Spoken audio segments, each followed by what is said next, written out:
그 주중에 이제 한 분의 그 인생 스토리를 좀 들었습니다.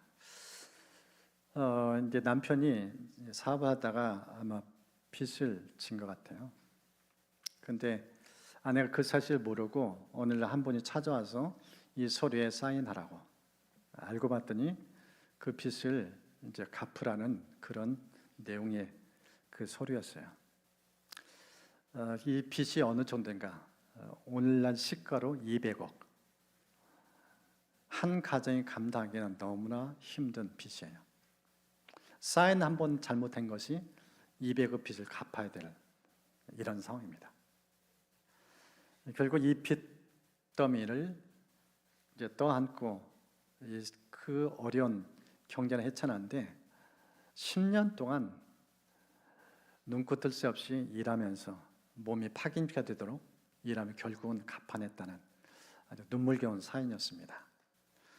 우리가 이제 가정을 이루며 살면서 아마 가정마다 이 돈 문제, 경제 문제 참 힘겨운 싸움일 거예요. 부부 싸움 중에 하나가 이 돈 문제예요. 돈 때문에 집안의 화평을 잃고 참 힘겨운 가정들이 의외로 많습니다. 오늘 본문에 나타난 이 가정도 다름 아닌 돈 문제예요. 남편이 세상을 떠났어요. 그런데 유산을 남기지 않고 빚만 남겨진 채 세상을 떠났어요. 처자식, 두 아이와 함께 살아가는데 이 가정이 정말 힘겨운 형편인 것을 본문은 보여줍니다. 장례가 났는데 조문객이 온 게 아니라 위로하러 온 사람이 아니라 빚쟁이가 찾아왔어요. 빚 갚으라고. 이 빚 갚지 않으면 두 아이를 데려 종 삼겠다고.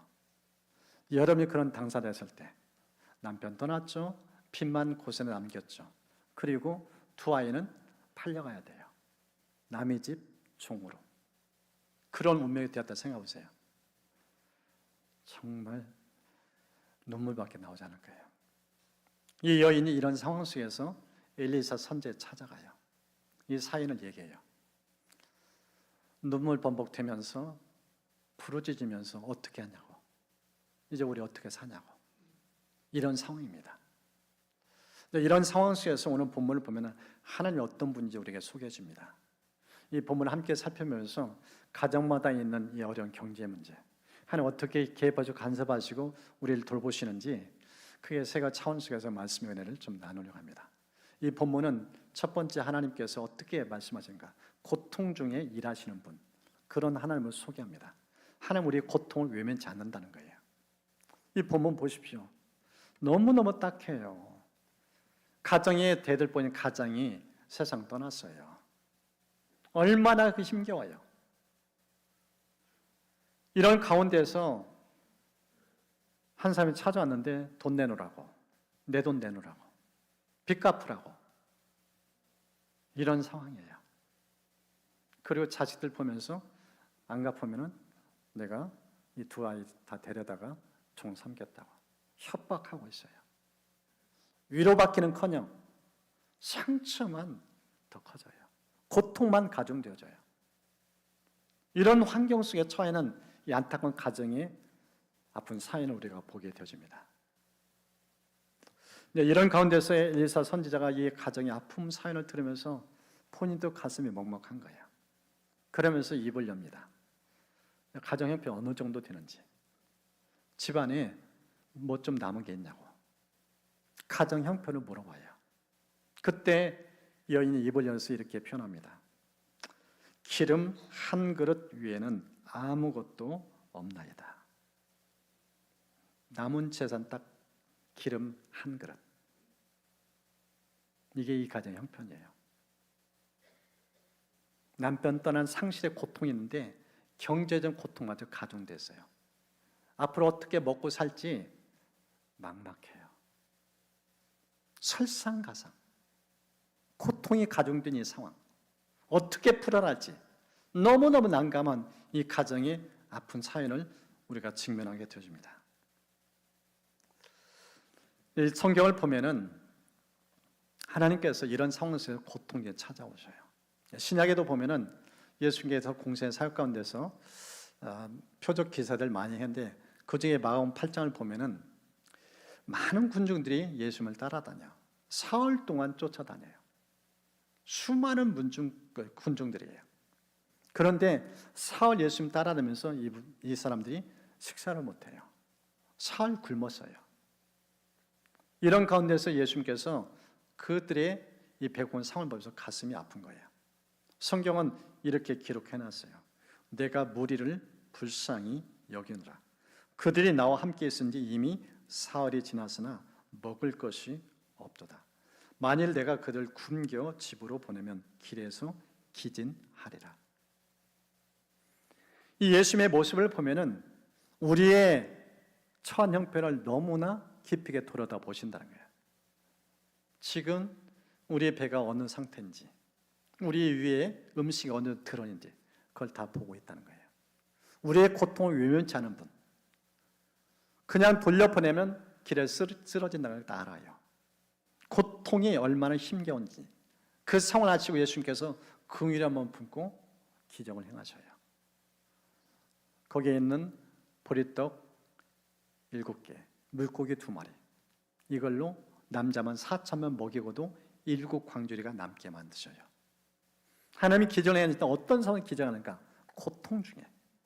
오늘 본문도 보면은 이 고통이 소재가 되어서 하는 기적을 베푸시는 것이 이 본문의 내용입니다. 여러분 가정 속에서도 지금 어떤 고통, 어떤 아픔이 있는지 모르지만은 이 고통이 기적의 소재가 되는 것을 믿고 그렇게 믿음 반응할 수 있기를 주님으로 축복합니다. 이 본문을 보면 두 번째 하나님이 어떤 분이신지 보여주는데 절망 중에 일하시는 분으로 소개하고 있어요. 두 번째 하나님 모습은 절망 중에 일하신다. 지금 이 가정에 남은 것은 기름 한 것이에요. 이제 어떻게 살지 막막해요. 끝이 안 보여요. 미래가 암담해요. 남편이 이미 세상 떠났죠. 빚은 어마어마하죠. 거기에 나머지 집안에 있는 재정 능력이 뭔가? 기름 한 그릇. 절망이 끝자락이에요. 이렇게 힘든 가정, 이런 상황. 그런데 성경을 보면은 하나님께서 이 성경을 쭉 읽어나면 공통된 특징이 있어요. 하나님 절망 속에 다가오셔요. 인간적으로는 끝인데 그때 하나님이 다가오셔 일하시는 모습이 성경 곳곳에 등장합니다. 대표적으로 믿음의 조상 아브라함. 75세 때 하나님께서 노아 네 후손을 통해서 천하 만민이 복을 받게 하겠다. 축복의 통로 들어시겠다 약속을 해요. 그런데 그 약속이 이루어진 시점을 보면은 절망이에요.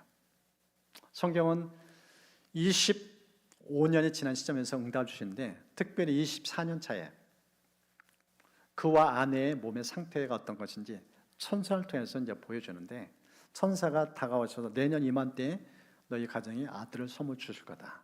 하나님께서 그 약속을 이제 이루실 것을 천사한테 말씀하셔요. 그런데 그 얘기를 이 사라가 듣고 반응한 장면이 이 창세기 18장에 이렇게 기록해놨습니다.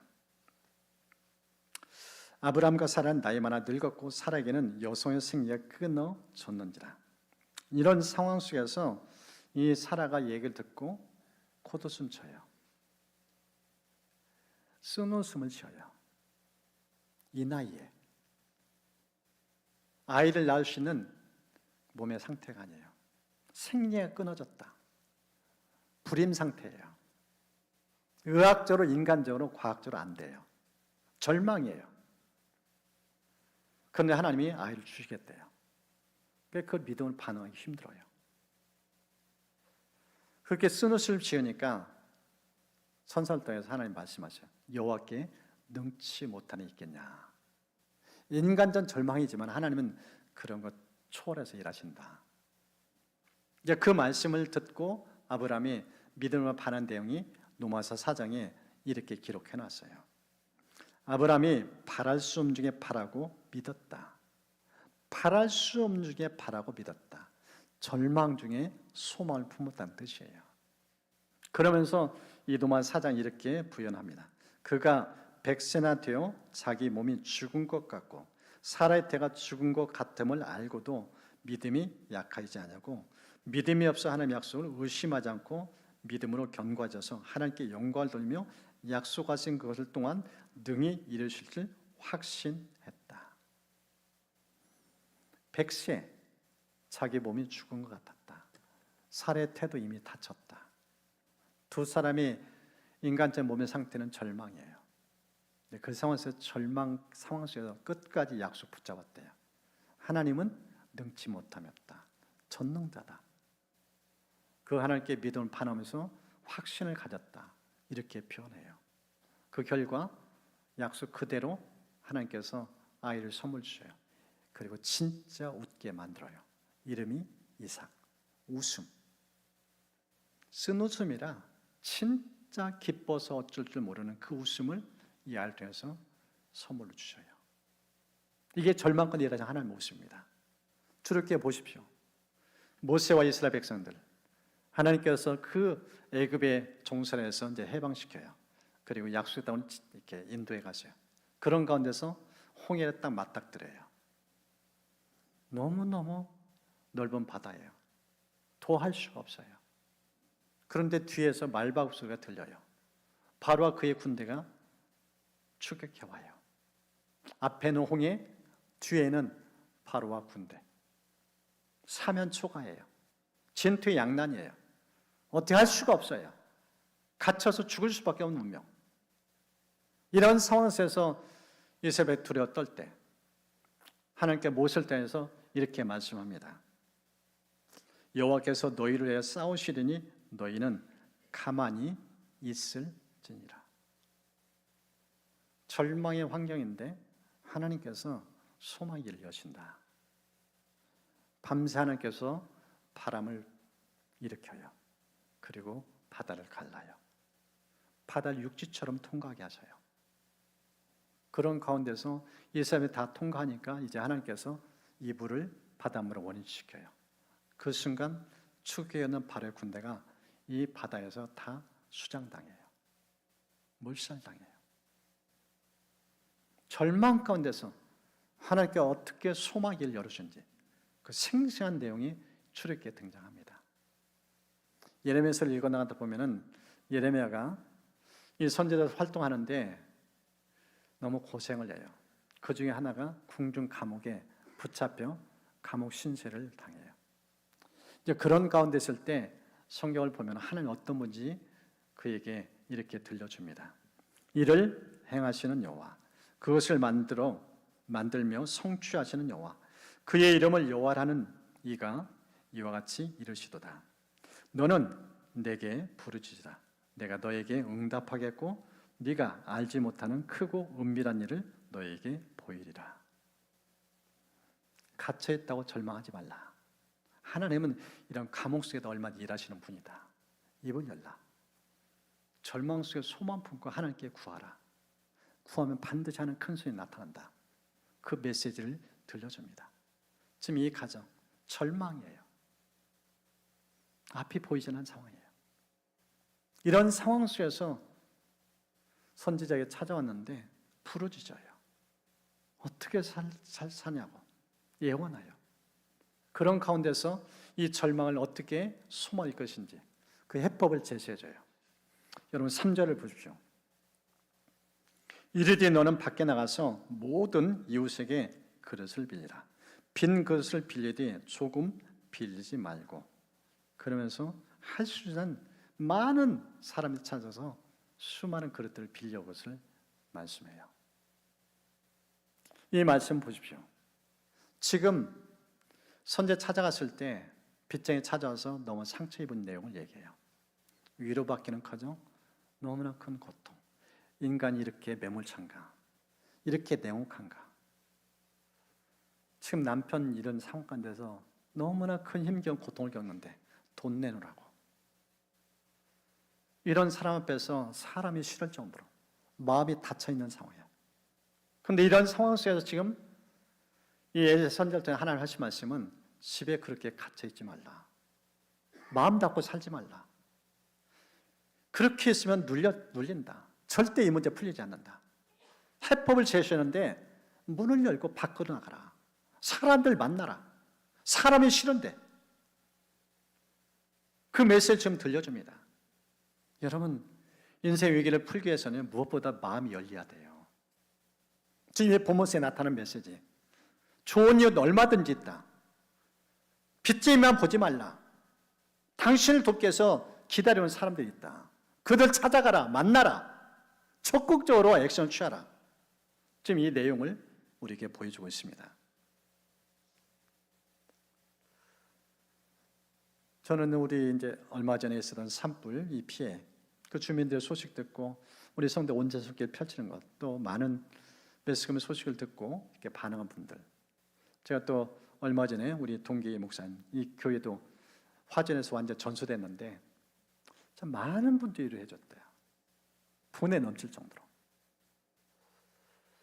그러면서 이 목사님 사모님이 사회복지사로 이제 일을 하는데 또 아는 지인들을 얘기해가지고 이 지역 주민들에서 위로잔치를 이렇게 베풀었더라고요.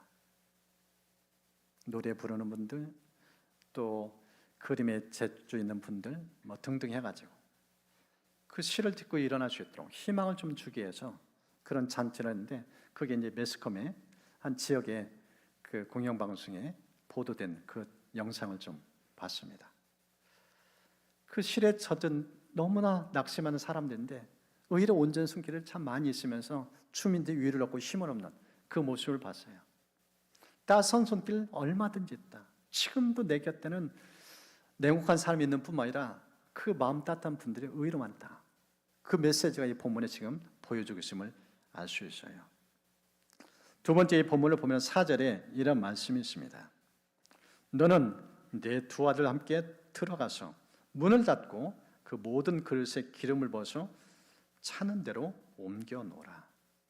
전 절망 중에 두 번째 주신 권면은 하나님의 자상하심, 이것을 맛보도록 지금 이 메시지를 들려줍니다. 여러분 이 본문을 보면 빈 그릇 빌릴 것을 강조해요.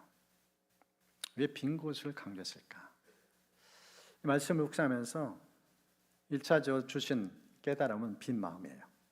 지금 이 여인의 마음은요, 상처로 얼룩져 있어요. 마음이 닫혀 있어요. 믿음이 상실됐어요. 소망이 없어요. 절망으로 가득한 너무나 차가우고 냉혹해진 마음이에요.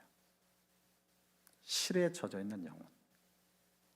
근데 이 상황 속에서 빈 그릇 빌리면서 자기의 마음을 돌아오게 만들어요. 여러분, 은혜는요, 그릇을 비워야 은혜가 채워져요. 마음이 닫혀 있으면 하나님의 은혜가 흘러 들어올 수가 없어요. 은혜를 담기 위해서는 무엇보다도 마음을 비우는 태도가 필요합니다. 그러면서 이 빈 그릇에서 하나님 일하실 수 있도록 믿음의 그릇을 준비할 것을 지금 도전한 내용이 이 본문의 모습입니다. 이 성경 보면서 참 하나님이 일하시는 모습 보면서 위로와 격려를 받았어요. 지금 돈이 없어서 빚더미 가운데 있는 가정 속에서 하나님이 하시는 것은 할 수 있는 일을 할 것을 강조해요. 여러분 빈 그릇 빌리는 것은 어려운 부탁 아니에요. 집집마다 빈 그릇 의외로 많아요. 돈을 빌려달라면 부담만 커져요. 이미 남편이 어려운 경제 상황을 겪으면서 빚더미 갖는 가정에 또 돈 빌려달라 누가 빌려주겠어요? 이 가정의 형편을 아는데 쉽지 않아요. 그런데 하나님께서 이 가정을 돕기 위해서 하신 일하는 방법이 뭔가? 빈 그릇 빌려오라. 빈 그릇 빌리면 우리가 할 수 있는 일이에요.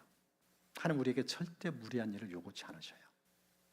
그런데 이 빈 그릇 빌리는 것을 통해서 하나님은 얼마든지 은혜를 채우실 것을 오늘 성경 우리에게 말씀을 하고 있습니다. 그런데 특별히 5절 말씀을 보면 인상 깊은 표현 하나가 있어요. 여인이 물러가서 그의 두 아들과 함께 문을 닫은 후에 그들은 그릇을 그에게로 가져오고 그는 부었다. 이렇게 말씀합니다.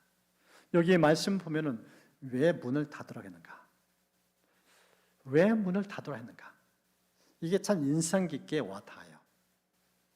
조금 전에 빈 그릇 빌려오라 했는데 지금 이 말씀 속에서는 이제 문을 닫을 것을 말씀해요. 이웃들 만나기 위해서 문을 열 건 강조했는데 이제는 빈 그릇 빌려온 다음에 하나님께서 문을 닫으래요. 여기에는 아주 중요한 메시지가 담겨져 있어요. 하나님께서 이 골방 가운데서 일하시는 것을 보여줍니다. 세 번째 중요한 메시지가 담겨져 있어요. 지금 이 가정은 고통 가운데 있어요. 절망 가운데 있어요. 그런데 지금 문을 닫게 하시는 이 상황 속에서 하나님께 어떻게 일하시는지를 보여주게 해요. 지금 문을 닫도록 말씀합니다. 성경을 보면은 마태복음 6장 6절 기도에 대해서 이런 권면을 주십니다. 너는 기도할 때에 내 골방에 들어가 문을 닫고 은밀한 중에 계신 내 아버지께 기도하라. 은밀한 중에 보시는 내 아버지께서 갚으시리라. 지금 문을 닫아 한 이유는 하나님만 집중하라. 하나님만 바라보라. 그 메시지예요.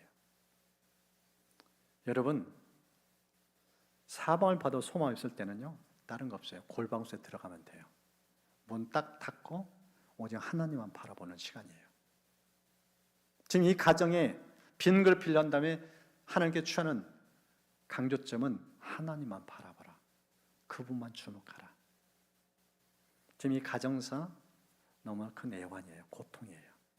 근데 하나님은 문을 닫고 다 보고 계셔요. 얼마나 힘겨운지, 얼마나 고통 가운데 있는지. 그런 상황 속에 하나님께서 문 닫고 이제 하나님만 바라보라. 그 메시지를 들려줍니다. 여러분이 사방이 닫혀도 하나님께 집중하면요, 길이 열려요. 기적은 시작되어져요. 오늘 이렇게 문은 닫은 후에 두 아들과 어머니가 이제 하나님께 어떻게 기적을 행하시는지 보여요. 그릇에 이제 기름을 부어요. 그런데 이 새로운 그릇에, 빈 그릇에 기름을 부으면 이 그릇에 담겼던 이 기름이 모자라지고 사라지는데 그런 게 없어요. 부으면 부을수록 계속 차고 넘쳐요. 흘러 넘쳐요. 놀라운 일어나요. 그러면서 저 마지막 그릇 다 찰 때까지. 성경은 이렇게 부연합니다.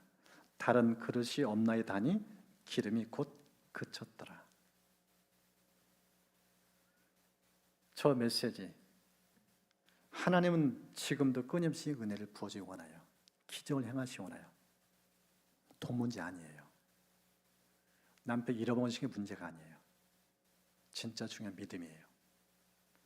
어느 정도 믿음으로 반응하는가. 믿음의 그릇 준비한 만큼 하나님 은혜를 부어주셔요. 빈 그릇이 없으니까 이제 부어지는 은혜의 기름도 이제는 끝나요. 여러분, 인생의 문제는 돈 문제 아니에요. 남편이 없는 것도 문제 아니에요. 진짜 중요한 것은 믿음이에요. 믿음의 그릇 준비하면 하나님은 지금도 일하셔요. 얼마든지 일하셔요. 하나님 부족함이 없으셔요. 흘러넘치도 그냥 주시는 분이에요. 주셨는데 하늘 창고는 빈 창고로 가득 찼다? 그런 거 없어요. 하늘 창고는 지금도 흘러넘쳐요. 그릇만 준비하면 돼요. 준비한 만큼 흘러넘치게 부어진 하나님. 이 모습을 오늘 성경은 우리에게 비춰줍니다. 이 성경을 보면은 다윗이 사울에 쫓기면서 10여 년 이상 고생을 해요. 먹고 사는 문제가 만만치 않아요. 그런데 그렇게 피신해 다니고 도망 다니는 그에게 사람들이 몰려와요. 아둘람굴 400명, 600명. 혼자 먹고 살기도 힘든데 몇백 명을 먹여 살려야 돼요. 그런데 그들이 광야에서 굶어 죽었다. 성경 그런 게 없어요. 그들이 나라를 이어가요. 나라를 세워요. 하나님 먹여 살렸다는 거예요. 광야는 하나님 돕지 않으면 살 수 없는 환경이에요. 그래서 이 시편 23편 너무 잘하는 다윗의 고백. 여호와는 나의 목자시니 내게 부족함이 없으리다. 하나님 공급자라는 거예요. 하나님 먹이시고 입히셨다는 거예요. 5절은 내 잔이 넘치나이다. 흘러 넘치는 은혜, 차고 넘치는 은혜. 기름을 부으시는데 끊임이 없어요. 차고 넘치는 은혜. 그 고백을 다윗이 했습니다.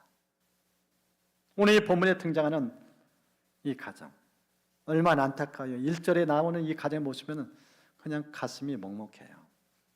어떻게 살아낼까? 그런데 이 가정에서 하나님 일하셔요. 놀랍게 일하셔요. 기적의 기적을 베푸셔요. 지금 이 모자가 빈 그릇 계속 채우는 그 모습 속에서 어떤 하나님을 경험해요? 하나님은 부유하시다. 하나님 전능하시다. 1절을 보면은 이 가정에 어려운 얘기를 하면서 남편 얘기를 하면서 하나님을 경외했던 것을 강조해요. 우리 남편 하나님 경외하면서 갔는데 남겨둔 빚, 그것만 본문에 등장해요. 그런데요, 이 가정 속에서 이 남편이 한 일은 하나님 경외했던 것 하나인데 경제적으로 무능한처럼 보여지는데 아니에요. 놀라운 은총을 주셔요. 성경을 보면은 하나님 경외하는 자에게 주시는 복 3가지가 나와 있습니다. 겸손과 여호와를 경외함의 보상은 재물과 영광과 생명이니라. 재물, 영광, 생명. 여호와를 경외하면 반드시 복 주신다. 지금 남편이 무능한 사람처럼 보여요. 처자식의 고통만 안겨도 떠는 것처럼 보여요. 그런데 성경 그렇게 기록하잖아요. 여호와를 경외하는 사람, 그 집안 하나님이 책임진다. 하나님은 영원토록 책임진다. 하나님을 경외한 보상은 반드시 재물의 복도 임한다. 이 성경은 그것을 명확하게 보여줍니다. 이런 하나님을 경험하지 않으면 누가 자기 몸을 바치면서 하나님께 헌신하겠어요? 선교사님이 이 땅은 간증들, 부모가 재정적 능력이 있기 때문에 유학 보낼 돈도 없어요.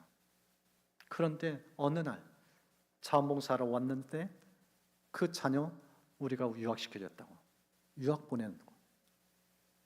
수많은 기이한 일들이 있어요. 남들 볼 때는 자식 키울 수 있는 능력 없어요. 자식을 뒷바라지 할 수 있는 능력 없어요. 누가 먹여 살리고 누가 뒷바라지인가? 하나님. 성경 그런 기록 가르쳐 있어요. 지금도 그 하나님 살아계셔요. 그래서 우리가 부모 뒤에 돈 벌기 위해서 힘쓰는 것도 있지만 진짜 중요한 건 여호와를 제대로 경외하는 거예요. 하나님 똑바로 경외하면은 빚덩어리에 남겨준 갓대도 하나님 먹여 살리고 입히셔요. 하나님 책임져 주셔요. 기적의 기적을 베푸셔요. 절망의 환경인데 하나님만 바라보면서 하나님 어떻게 일하시는지 이 모자가 그걸 다 경험해요. 여러분 삶 속에 이런 주기를 축복합니다. 하나님을 경외하는 가정, 그 가문 어떻게 돌보시는지 그 간증의 주인공 되시기를 축복합니다. 제가 한 글을 참 인상 깊게 읽었어요. 제목은 이겁니다. 가난을 대물림하는 부모의 습관 5가지. 부모가 가난을 대물림해준대요. 근데 그런 부모에게 습관이 있대요. 5가지인데 첫째가 자녀에게 희생을 강조하는 말들. 2번째가 공부는 여유 있는 집에서나 하는 것이라는 생각. 3번째는 일관성 없는 소비 태도. 4번째는 돈 이야기를 피하는 분위기. 마지막 5번째인데요. 우리는 원래 안 되라는 말이 반복될 때 우리 집안은 안 돼. 우리 집안은 어쩔 수 없어. 우리 집안은 흙수저 가문이야. 이런 말. 그래 이렇게 설명합니다. 가난은 유전이 아니라 학습된다는 말이 있습니다. 단지 부모가 가난을 해서 자녀도 같은 길을 걷게 된다는 건 아닙니다. 하지만 무심코 반복되는 부모의 말과 행동이 아이에게 가난한 삶의 방식을 학습시킬 수 있다는 점은 주목할 필요가 있습니다. 어떤 일이든 시도해 보지도 않고 우리는 애초에 안 되는 집이야 라고 단정 지어버리는 말은 아이에게 출발선 자체가 없다는 인식을 남깁니다. 이런 말은 겸손이나 현실 인식처럼 들릴 수 있지만 자녀에게는 기회는 다른 사람의 것이라는 고정된 믿음을 만들 수 있습니다. 작은 목표라도 도전해 보는 경험, 그리고 그 안에서 성취감을 느끼는 과정은 아이의 자기 인식을 형성하는 데 큰 역할을 합니다. 가능성에 대해 열어두고 설령 실패하더라도 시도 자체를 긍정적으로 바라보는 시선이 필요합니다. 자녀에게 어떤 유산을 물려줄 것인지에 대해 생각할 때 단지 재산이나 조건을 떠올리는 경우가 많습니다. 하지만 실제로 더 오래 남고 깊게 영향을 미치는 것은 부모가 보여준 삶을 대하는 방식입니다. 가난이란 단어 자체보다 그것을 어떻게 바라보고 받아들인지를 함께 돌아보는 것이 중요합니다. 돈 문제를 부모가 어떻게 처신하는가 자기들 다 보고 있다는 거예요. 그래서 부모가 이 재정을 어떤 식으로 대하는 태도, 그것이 학습된다는 거예요. 그것이 대물림된다는 거예요. 오늘 본문에 등장하는 이 가정, 여인의 태도 보십시오. 그 삶의 애원을 안고 찾아갔어요. 부르짖었어요. 그러니까 하나님 그 부르짖음을 들으시고 엘리 선대에서 대안을 제시해줘요. 고통은 끝나지 않는다. 하나님 고통을 들으신다. 보신다. 절망이 끝인데 기름 한 그릇밖에 없는 상황, 앞이 보이지 않는 이 절망의 상황, 이런 상황에서 하나님께서 말씀하셔요. 집에 그냥 눌러있지 말라. 나가라. 만나라. 빈 그릇 빌려오라. 그리고 문 닫아라. 하나님이 어떻게 하는지 이제 하나님만 주목하라. 하나님 은밀한 중에 일하시는 분이다.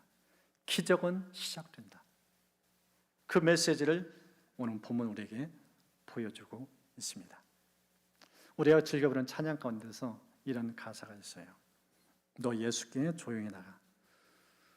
내 모든 짐 내려놓고 주 십자가 사랑을 믿어 주의 사함을 너 받으라.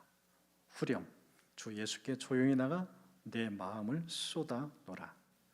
늘 은밀히 보시는 주님 큰 은혜를 베푸시리. 늘 은밀히 보시는 주님 큰 은혜를 베푸시리. 여러분 집안 사장 남들 모를 수 있어요. 근데 하나님은 다 아셔요. 다 보고 계셔요. 어떤 경제적 형편인지, 어떤 내원이 있는지. 빚더미에서 있을 수 있고 당장 내일 먹고 살 그런 어려운 처지에 있을 수도 있어요. 근데 하나님은 다 보고 있다는 거예요. 입을 열라는 거예요. 부르짖으라는 거예요. 그럼 하나님이 후천 지침을 주셔요. 그 말씀을 믿음 반응할 때 기적은 여러분에게 임해요. 오늘 이 성경 7절 보십시오. 그가 이르되 너는 가서 기름을 팔아 빚을 갚고 남은 것으로 너와 내 두 아들이 생활하라. 보십시오. 하나님께서 빚을 갚게 하시는 모습을 보여줘요. 하나님은 우리가 빚더미 속에서 눌려 사는 거 원치 않으셔요. 그거 기뻐하지 않으셔요. 빚을 갚게 하셔요. 능히 갚도록 도우시는 그것을 보여줘요. 성경을 보면은 이 로마서 13장 이렇게 말씀해요. 피차 사랑의 빚 위에는 아무에게든지 아무 빚도 지지 말라. 하나님 빚 지는 걸 싫어해요. 빚이 얼마나 무서운지 알아요. 체주의 종이 된다. 눌려 살아요. 종노릇해요. 돈을 다스리고 통치해야 되는데 돈에 눌려 살아요. 그걸 원치 않으셔요. 빚을 갚게 하시는 하나님. 근데 그걸로 끝나지 않습니다. 생활비까지 보태주셔요. 넉넉하게. 보십시오. 남은 것으로 너와 내 두 아들이 생활하라. 빚 갚는 거 끝나지 않아요. 평생 돈 걱정에 살 수 있도록 책임지고 돌보신 하나님의 손길. 그 모습을 보여줍니다. 이 시편 80편 10절을 보면은 하나님께서 이렇게 말씀해요. 나는 너를 애굽 땅 종되었던 곳에서 이끌어낸 하나님 여호와라고. 그러면서 강조합니다. 내 입을 넓게 열라. 내가 채우리라. 하나님 크신 분이라는 거예요. 우리의 상상을 뛰어넘는 크신 분이라는 거예요. 신약은 이렇게 말씀합니다. 나의 하나님이 그리스도 예수 안에서 영광 가운데 그 풍수한 대로 너희 모든 쓸 것을 채우시리라. 너희 모든 쓸 것이에요. 부모에 쓸 것 보면 자식들에 쓸 것까지 모든 필요 넉넉히 풍성하게 영광 가운데 채우신다. 그 메시지를 들려줘요. 오늘 시작은 고통의 사연이에요. 눈물겨운 절망의 사연이에요. 그런데 이 상황 속에 하나님의 기적이 임해요. 하나님 풍요로움이 나타나요. 얼마나 하나님께서 이 가정을 자산속길 돌보시는지. 하나님 경외하는 자의 삶. 아무것 남겨지지 않은 것 같은데 믿음의 유산이 이 가정을 먹여 살려요. 그 모습을 오늘 성경 우리에게 보여줍니다. 오늘 본문에 세 가지를 봤습니다. 하나님 고통 중에 일하신다. 절망 중에 일하신다. 그 하나님은 골방 가운데서 아무도 보지 않는데 다 보고 계시며 하나님께 집중할 때 놀란 기적을 행하신다. 저와 여러분 가정이 여러분 삶이 이런 은혜로 충만하시기를 주로 축복합니다.